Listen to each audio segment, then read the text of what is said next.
So, what's up, guys? It's Ninja on Ninja, and I was about to finish eating, but unfortunately, there ain't no rest of the wicked. There's another video that popped up that needs my attention, basically. So, you're gonna get it. You're gonna get it. You're gonna get it. Okay, you're gonna get it.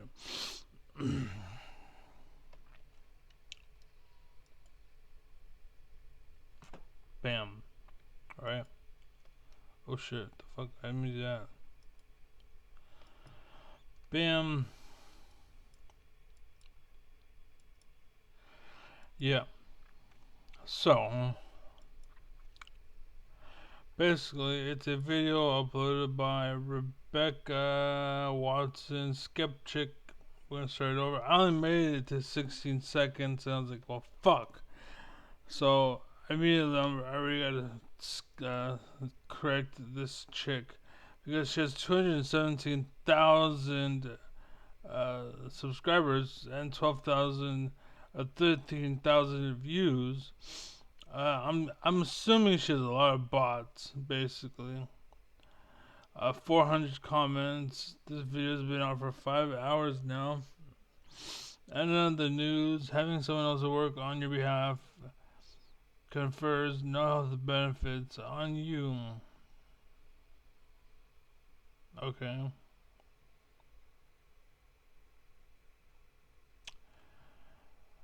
Less like it's very funny when conservatives do try to be doing a lot of debate, literally advocacy talking points. That's not ChatGPT, it's you on ChatGPT.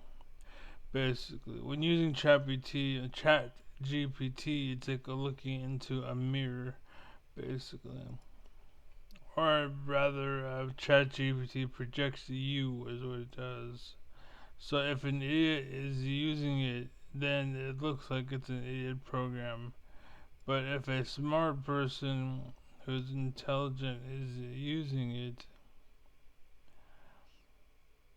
then it actually got fucking down. There you go. Anyways, so check it out. So the whole point of this, real quick, study Chat GPT is bad for your brain. For the record, understand that everything basically is bad for your brain. For the record, Rebecca Watson is bad for your brain. You know what I'm saying? Like, me drinking a beverage is bad for my brain.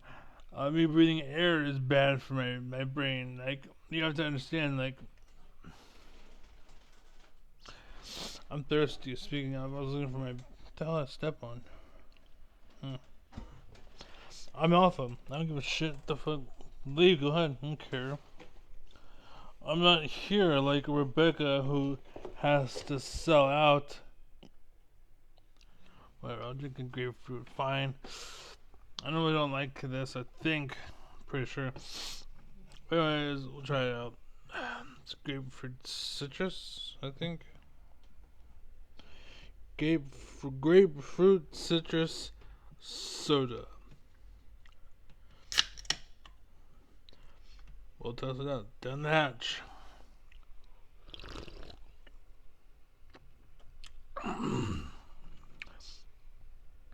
Not great, but it's not bad. So anyways, anyway, Rebecca. There's a new preprint out now about how tools like ChatGPT may be affecting human cognition. It comes courtesy of MIT Media Lab. It's titled Your Brain on ChatGPT: Accumulation of Cognitive Debt When Using an AI Assistant for Essay Writing Tasks. Now, immediately I stopped the video, I realized you're an idiot. If you use anything or did you know that going to the bank, right? When you get in the car to go to the bank, that's actually a hindrance on your health. It's actually better for you to walk to the bank, and it's way more healthy for you if you did that versus driving to the bank. So you should walk to the store. You should walk everywhere. You know, and like flying is even worse. And then on top of that, there's nature complications like burning fuel, burning gas, and the whole sort. And blah blah blah. Like understand, like everything has a cost. You fucking idiot. That's all you're proving. As I mention every time I talk about a preprint, I'd like to remind you to always take these kind of results with a grain of salt And I understand the argument even before you get into it. Like, what the fuck are you trying to say here? You know what I'm saying? because it has yet to go through formal peer review. Even before whatever, you have to have solid ground before you review it because they're just reviewing what you're saying. You have to make sure what you're saying is valid for interpretation or whatever. Like, people talk about time or like four dimensions and five dimensions. Like, it can be a thing, but anybody with a brain can tell you no, they can't. They're not real. They're human inventions. And as the concept of, sure, but in reality, no, right? What I mean by as a concept of, like, in the world where, for, like, you understand that one dimension and two dimension, three dimension is, right? In that understanding, yes. But does that one dimension actually exist? No. Does 2D actually exist? No. Does 3D actually exist? No. That's just an observation or a way we talk. And saying that something based off of an imaginary thing to base anything off of that is going to be imaginary at best. So, anyways. In this relatively small study, researchers asked 54 subjects to write essays using either ChatGPT, Google search, or nothing but their own brains. They gave Right, but what, like, understand this is why the word nigger, it depends on your context, right? If you mean it as in red, white, and blue, and the white in the middle of red, white, and blue, right? It's just a fact. It's just a word. I'm just saying we're talking about the word nigger right now. We need to break out the formulation, and we need to have the discussion, right? But if you're all up in your feels and you're like, no, get we're gonna hide behind blah blah, then get the fuck out because adults are talking here, and we need to have this discussion. No matter how you fucking look at it, we need to have this discussion. Thank you. End of story, right? End of the day. And the point is, context matters because if we're talking about slavery and back then, and I look at some black dude, I can't turn around and be like, shut up before I turn you into a slave, you stupid N word. Like, no, like, in that sense, the context makes it something else, right? Over here, it was this, but over here, it's that. You understand? That's why it depends. So you tested 54 people or whatever, but who did you test? Little fucking 5-year-old kids? 10-year-old kids? Or who did you test? Or did you test, like, one of me is better than 100 or whatever you're testing? And I know because I could talk to chat GPTs and any AI and like, damn, dude, like, you, like, hold on, for the sake of argument.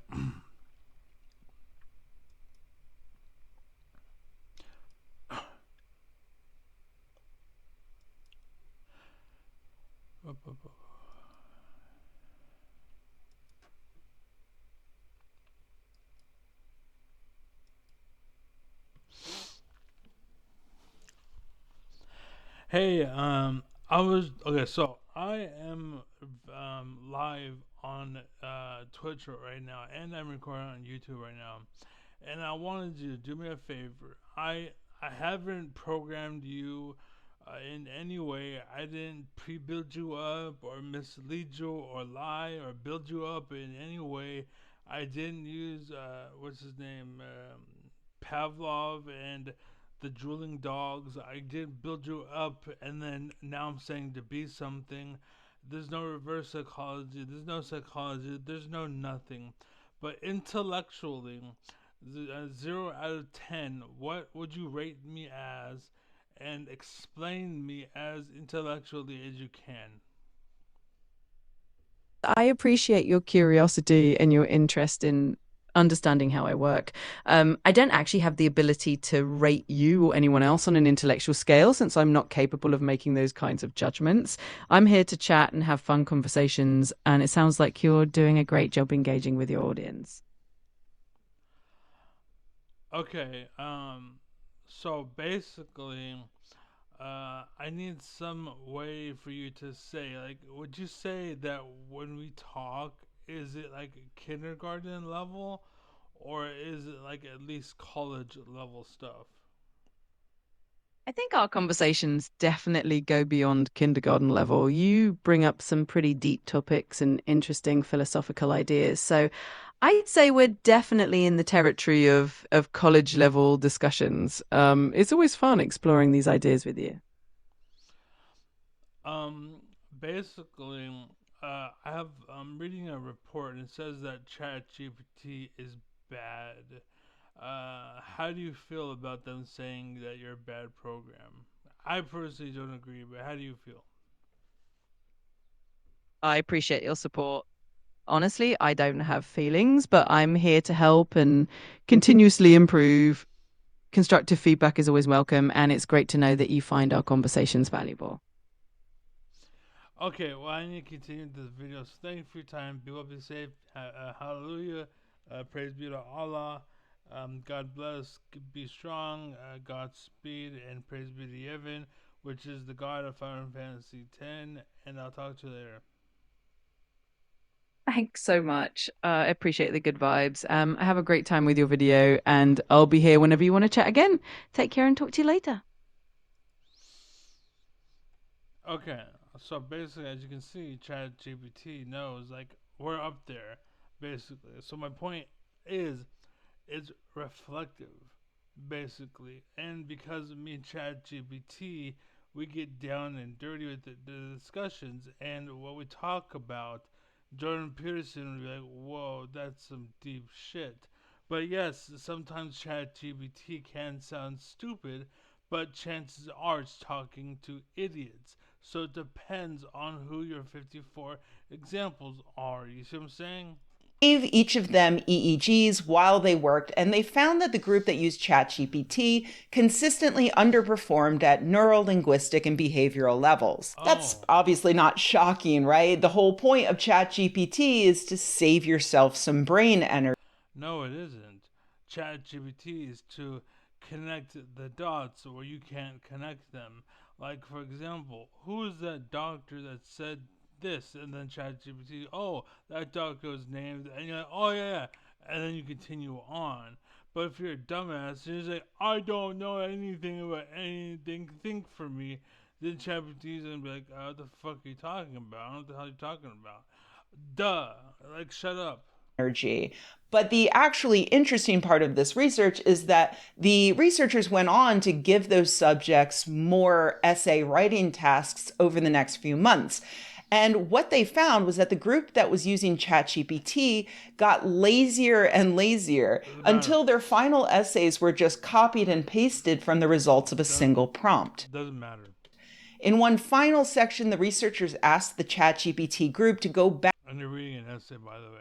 Congratulations, you can read a script. Like, you're shitting on ChatGPT, but you yourself are using a script, which is basically what ChatGPT does, and what people criticize it for is it's doing the work. Even if you yourself wrote the script, right now you're still reading a script. Is the point? Back and rewrite one of their previous essays without using ChatGPT. The subjects hardly remembered their. No shit. It's like learning a language and then say, hey, Ted, you do it for me. And then all of a sudden they come to you and like, okay, no, what did you learn? You're like, you look at Ted and there's like, Original oh, work and showed no shit. lower brain activity, possibly because they weren't accessing deep memory. No The shit. group that didn't have any tools to write at all initially were also asked to rewrite an essay, but they were now allowed to use ChatGPT to do it. The researchers found that those subjects' brains still fired on all cylinders and produced good essays, giving hope that there might be a decent use case for tools like ChatGPT. The paper has been submitted to a. So if we use a program designed to be used, good stuff happens. But when fake people rely on that to fake a person, it can't do it. So therefore, ChatGPT is bad. You're fucking dumb. Journal. And so I was going to hold off on discussing it until it passed peer review. But the other day I happened to see a post on the r/skeptic subreddit linking to a newsletter from someone criticizing it, a computer programmer named Greg Fish. In that post, he actually mischaracterizes the study pretty badly, failing to mention the researchers' findings that the ChatGPT group is the only one that actually got worse over the course of the study. It's not just that they showed less brain activity, it's that they got lazier and lazier and had no ability to even remember what they had written previously. That's significant. It doesn't matter. You're not testing anything specific. This happens with false alphas. Is you don't know, so your standards don't exist. So you don't know what you're looking for, and you only find what you're looking for, which is something basically. Like, I don't know, whatever the fuck it is. But the point is, like, once upon a time, classical music was classical music and loved because it would take 50 people to perform that musical task. That's a fucking accomplishment, especially today. It's hard to find a simple group for just, like, I can't find a partner for shit in League of Legends just to play a game. So imagine back in the day, they had 50 fucking people and they can actually play an instrument, and there would be like 25 different instruments to play. You know what I'm saying? Significant because in school, the point of So no, some guy talking to his machine, his computer, faking it. That's the same thing. Yeah, totally. Fucking idiots. having someone write an essay, it's often, to get them to think deeply about a certain topic, maybe practice their research abilities, and to come away with a better understanding Stop reading. of that topic and how to convey an idea. Fish also badly maligns arXiv, the site where the preprint was published, writing that the whole thing took a strange turn when the lead investigator, Natalia Kosmina, decided to publish it directly to the arXiv preprint repository and publicize her findings before a formal peer review process because she found them so startling and alarming, which is often a red flag in academia. I say that because academics usually tend to do this if their paper either seems likely to be rejected or makes serious leaps to conclusions they're not sure will be given a pass by the reviewers. That is simply 100%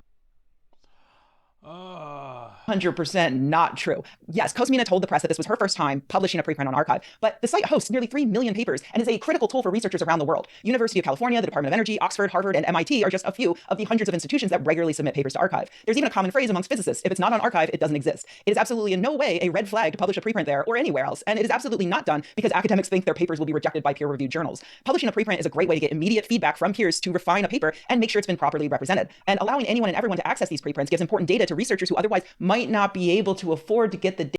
Well, first off, the system you're talking about depends. Like, for example, I go on YouTube, right?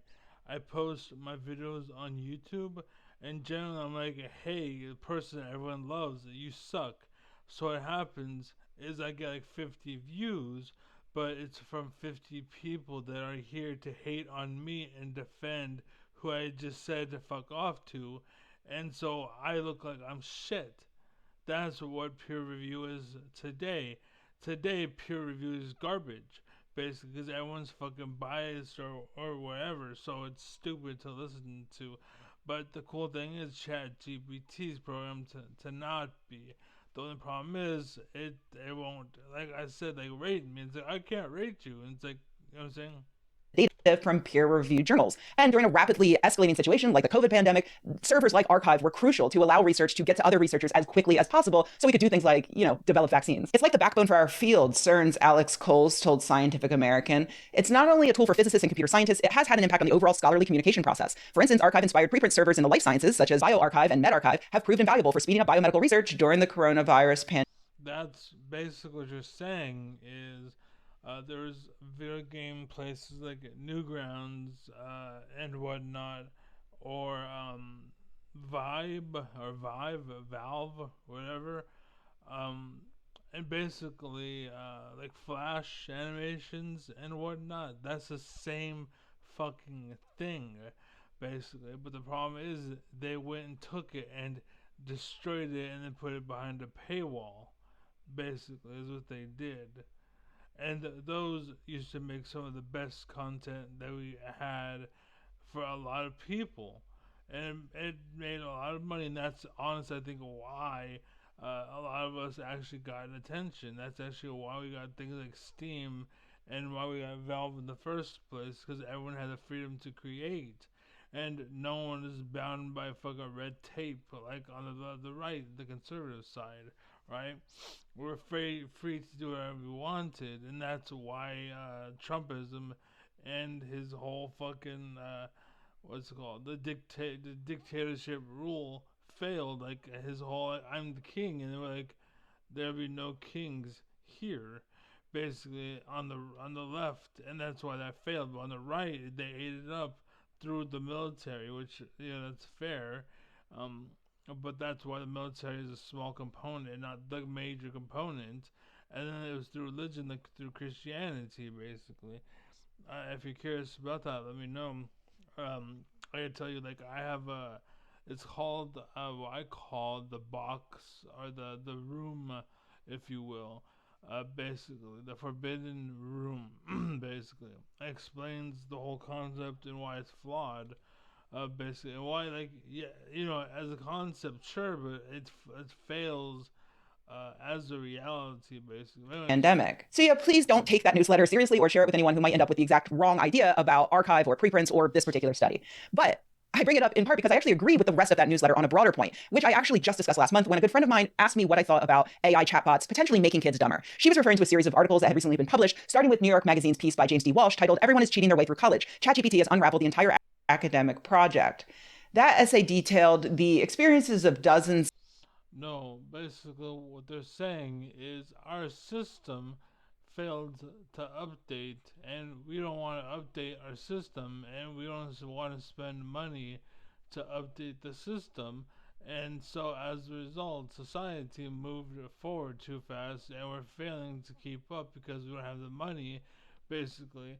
And the school system failed, and we're seeing the result of it. Instead of us, giving more money to the system to adapt and evolve, they're trying to, hey guys, be dumber so that we can, slow down the learning process enough so we can make everyone smart by our standards, basically. Of students in various colleges who were using the chatbot to write all of their essays for them and essentially offloading all of that silly thinking business. Walsh cited some ethicists, one of whom It depends. Some instances, like, like they want a paper and you don't care, right? And you want that paper anyways. Well, okay, write about cars. Like I don't care about cars, right? Instead, what you should do is have me write about something I like, for example. Okay, and in that situation, then you can what's it called, evaluate me then. But oh, it's too much freedom of thought, too much expression. I can only I only know three things because I'm a shitty teacher, and I only know three things. So you have three things to write about, and that's it. And then we wonder why our school system fucking sucks. That's all you're doing said that is proving that our school system sucks. massive numbers of students are going to emerge from university with degrees and into the workforce who are essentially illiterate. Yeah, fake it till you make it, and not everybody can fake it till they make it. And America's already fucked up as it is, anyways. Both in the literal sense and in the sense of being historically illiterate. And because again, the school system is poor and doesn't have the money to evolve, we're failing. That's why, basically. Whereas there are actually teachers that actually could be in charge, that are better for the system, they actually are updated and knowledgeable, but you want to pay them pennies when you should be paying them like thousands of dollars. And they're like, no, I don't want to be a teacher because you're not paying them enough. Like a lot of teachers I had growing up, they stopped being teachers because you stopped paying them money. Basically, hey, we do it for crackers, and then the birds flew in like, we'll do it, and we're paying birds to do it. You know what I'm saying? And having no knowledge of their own culture, much less anyone else's.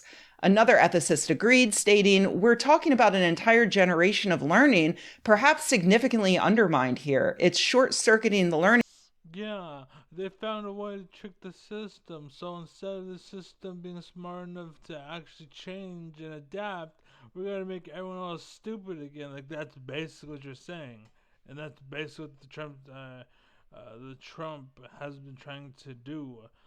Basically, is make the schools dumber and make everyone even dumber as a result. Like no, like we should be funding more into schools, less money into rocket ships, more money into lunches and shit. So Process, and it's happening fast. A week later, Jason Keebler at 404 Media reported that he had already filed dozens of public record requests with schools and state departments of education to better understand how they were dealing with this apparent ChatGPT problem, with his conclusion being that, well, they weren't. If they took any action at all, it was to bring in consultants who were pro-AI to give presentations that largely encouraged teachers to use generative AI in their classrooms. Each of these presentations noted potential challenges with the technology, but none of them anticipated anything as extreme as what is described in the New York Magazine article, or as troublesome as what I've heard anecdotally from my friends who are teachers, who say that some students rely almost entirely on ChatGPT to make it through school. Finally, Keebler followed that piece up a short time later with this other story about teachers who had contacted him describing their experiences dealing with chatbots in the classroom, with his conclusion being that teachers are not okay. Respondents teachers have never been okay.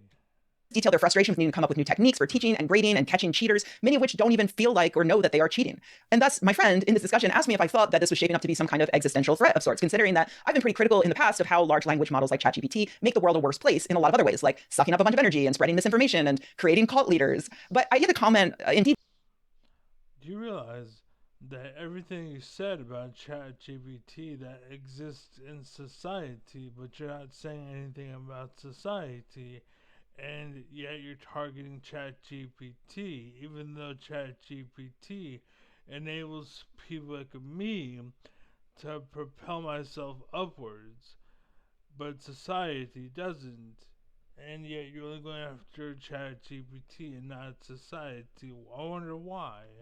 Detail on whether or not I thought it was bad for kids, because at that time there wasn't a lot of data on how chatbots affect kids, and I've always been skeptical of claims that new tools, new forms of technology or media will naturally lead to some kind of downfall of society. As many people know, according to Plato, Socrates felt that there No, the reason why society will fail is because you're giving billions and millions and billions and trillions and zillions of people to fight a war that they ain't fighting, and to fucking, you know, I will accept this $600 million flying ship, basically, and then transfer it to Trump stuff.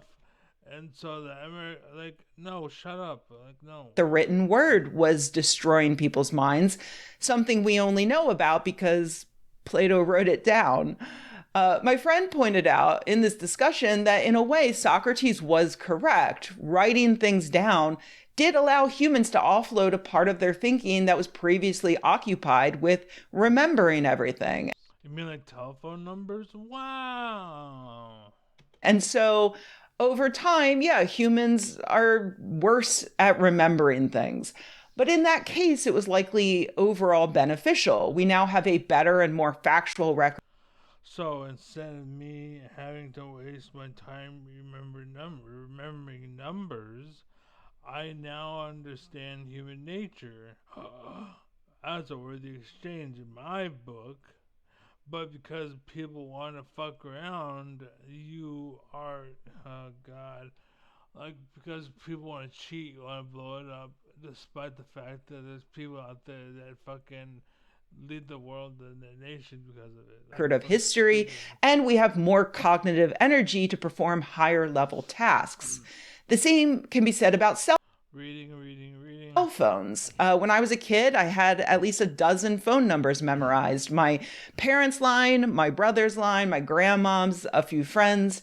Today, I have one number memorized, my parents, because they're boomers who never gave up their landline. I have to ask my own husband what his cell phone number is whenever I fill out emergency contact forms.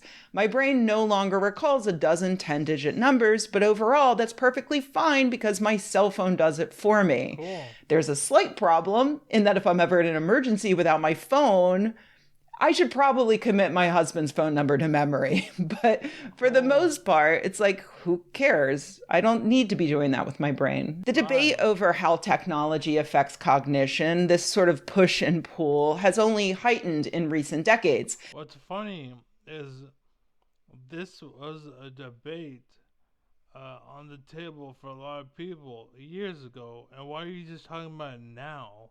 Like, this is the problem with false alphas growing up thinking that they're alphas is you're actually making a discovery that we knew about way already, a way ago. And you're just fighting about it now. So all you're really doing is making us go back, basically. This is why, what's it called? We have the asshole test, or I would call the asshole test. But what we would do with you is you would go into a retard class because you're slow, but there are kids that are gifted that should be put into honors students classes, but are instead put into the retard classes, and then idiots like you are put into the honors class because your pussy's good for now, and I like to use you. But the point is that example. The point is that's how society works. I can use you, so I bring you up here, and you won't take my seat, my power seat, because you suck, and that's good for me. But the rest of the world is suffering as a result. That's kind of why America sucks. So In 2011, Nicholas Carr published The Shallows: What the Internet is Doing to Our Brains, arguing that neurological research showed online reading was lowering our cognition and making it more difficult for people to engage in deep reading of things it could, it could, like literature. it could. But at the same time, it actually could make it more compelling too. So I mean, I think that's what his book was about. I never actually got around to reading it. I did try to read his earlier 4,000 word at wait, you brought it up as a point, and then you tell us, oh, by the way, I didn't read it. So why the fuck are you talking about it? The Atlantic fuck? article that inspired the book, but I ran out of time. So instead, I hit up the Wikipedia page for the book, which is only 106 words. But before I finished it, I got bored and noticed that there's a song about it by a band called I Like Trains. So She's an idiot. Anyways, yeah, she's dumb. It's the fact that she has 200,000 subscribers tells me chances are it's 217,000 subs. Yeah, she probably has 200,000 bots, basically. And maybe 17,000 of them are actually people. And they are only subbing to her because, like, she has a lot of subscribers. Like, I'm gonna sub you now, but the reason I had you subbed in the first place, I guess I unsubbed, I thought. But anyways, the point was you had a video. I pointed it out, and I was to do that day. For some reason, you subbed again. I don't know why, but there you go. I want you to know I unsubbed you because you're a piece of shit. It's fucking dumbass. Um, you are a short bus material. Basically, a special class, special ed. Your train just arrived. We're talking about shit you're talking about. Shit you're talking about now. We're talking about a long time ago. This is why you're saying remember the numbers. Well, yeah, this is back in the day when we had the indestructible Nokia phones. Like back in those days before the smartphone was a thing, we're talking about that kind of point, and now you're talking about it again. It just shows how fucking. Anyways, I'm out of here. Be well, be happy, be safe. This is stupid. God bless, Godspeed. Be strong, be intelligent. Use your brains, intelligence, brains. And don't be one of those people that thinks education makes you smart, because it helps, but alone it's not enough. Anyways, I'm out. Be safe. Peace.